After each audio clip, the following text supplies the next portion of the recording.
वाला साहब है ना देख लो शेर वाली सरकार दी कबर हैगी मेरे दोस्तों। अज इन्हां दी तुहानू पूरी फैमिली जेड़ी ना मेरे दोस्तों वो दिखावांगे। बिस्मिल्लाहिर्रहमानिर्रहीम अस्सलाम वालेकुम मेरे प्यारे दोस्तों।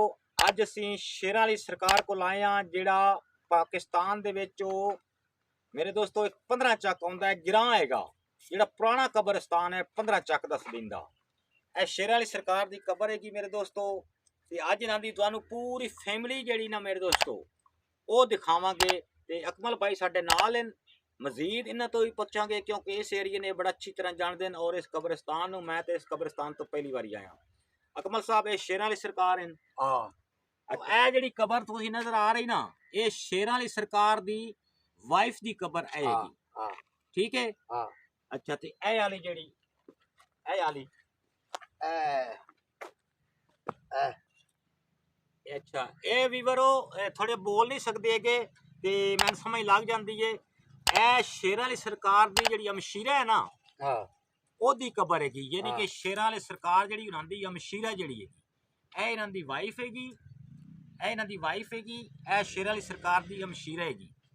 अच्छा ते ए जेड़ी मेरा अच्छा ये शेर वाली सरकार दा ए शेर वाली सरकार दे भाई दी कबर है ए वाली जेड़े शेर वाली सरकार है ए उन्हां दे भाई है। हुण ये थान भी नहीं पता छोटे हैं या वड्डे हैं लेकिन छोटे अच्छा जी दस रन जी छोटे हैं ए छोटे भाई हैं उन्हां दे। ते ए दो कबरां जेहड़ियां हैगियां ए पहले मैं इन्हां दे को पुछया ए फिर मजीद तुहाडे पुछ लैने आ।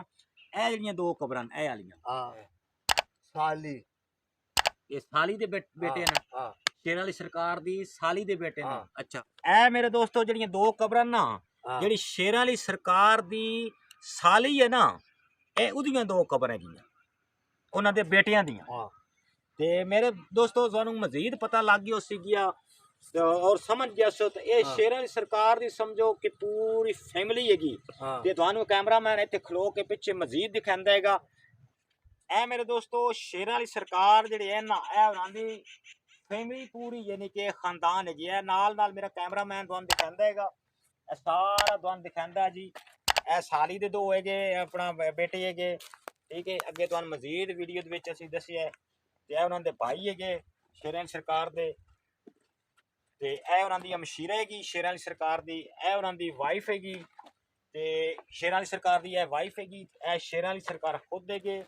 ऐसे जेड़े भाई है ना ओ जेड़ी तुहानू कबर दिखाई है ए उन्हां दी वाइफ है इंजे अगो ए अगो उन्हां दी मेरे दोस्तों इन्हां दी बेटी है इंजे ए इन्हां दी बेटी यानी कि शेर वाले दे जेड़े भाई है नो उन्हां दी वाइफ है ते अगो इन्हां दी बेटी है यानी कि शेर वाली दी भतीजी है भतीजी है।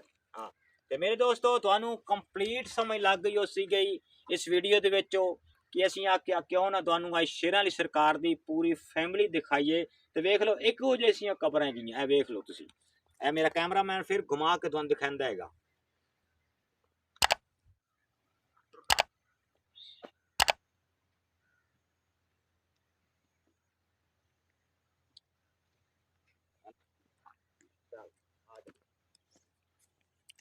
तो मेरे दोस्तों जेड़ा तुहानू कब्रिस्तान दे शेर वाली सरकार दिखाए ना उन्हां दी कबर दिखाई है ए उन्हां दे वालिद साहब है ना वेख लो कच्ची कबर रखाई हुई है ए वेख पे सकते हो। ए इमाम बारगाह है 15 चक दा एरिया हैगा ए इमाम बारगाह हैगा ए वेख पे सकते हो। तो ए उन्हां दी कच्ची कबर हैगी शेरां वाले सरकार दे वालिद साहब हैगी ते नाल अलाम पाक भी लगो होएगा तुहानू कैमरामैन दिखांदा हैगा ए वेखो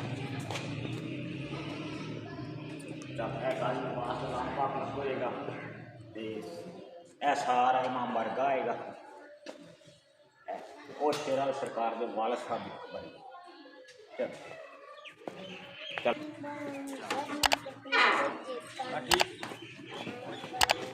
चलो।